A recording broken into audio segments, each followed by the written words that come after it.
Start by mounting the USB drive. Navigate to the AV settings page and click on the USB drives tab on the left. Any USB drive currently connected will appear in the list.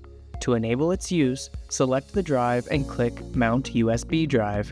A successful mount will display the amount of space used and free. If the drive does not appear, click Refresh Drive List to update the display. For the first method, locate the video in the directory.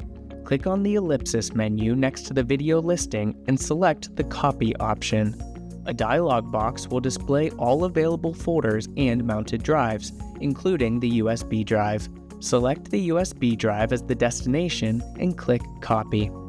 Navigate to the USB drives dropdown, refresh the page if necessary, and select the USB drive to confirm the video has been copied. The associated files for the video will also be visible in the folder.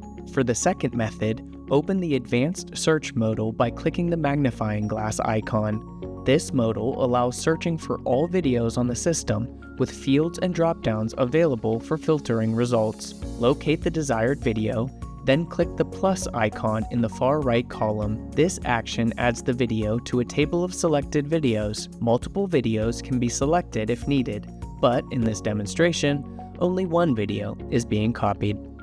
The table displays details about the selected video, including its size and current directory.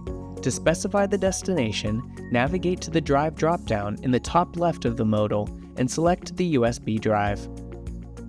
The destination field will update to reflect this choice. Click Bulk External Copy to initiate the copy operation. A confirmation message will indicate that the process has started. Close the modal, return to the USB drive's dropdown, and select the USB drive to confirm that the video has been successfully copied. Refresh the debrief page if the files do not appear immediately.